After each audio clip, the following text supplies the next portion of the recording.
میں خبردار کرتے ہیں۔ تو شیطان کون ہوا؟ خلاصہ کر دیتی ہوں۔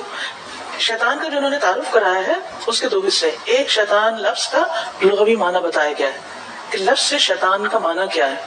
تو کیا معنی ہے؟ انسان و جن و حیوانوں میں سے کوئی بھی جو سرکش ہو، بدخلق ہو، بگڑا ہوا ہو۔ اوکے، قرآن میں جس شیطان کا ذکر ہوا ہے اس کا نام کیا ہے؟ ابلیس اور اس کے لشکر۔ ابلیس کن میں سے تھا؟ انسانوں میں سے تھا یا؟ بالکل، وہ جنوں میں سے تھا۔ ٹھیک ہے، اللہ نے اس کو بنایا کس سے؟ آگ سے۔ اس نے کیا کیا؟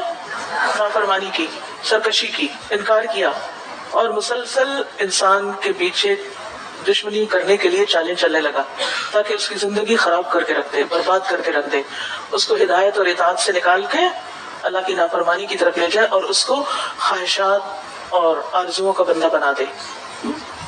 یعنی انسان کے لیے مسلسل خواہشات کو خوبصورت بنا کے پیش کرتا رہتا ہے، یعنی انسان کو اس بات کی طرف لگا دیتا ہے کہ وہ نہ اللہ کی مانے نہ کسی اور کی، بس صرف اپنے نفس کا بندہ بن جائے اور اپنی خواہشات کے پیچھے چلے، وہی کرے جو اس کا دل چاہتا ہے، چاہے وہ صحیح ہو یا نہ ہو۔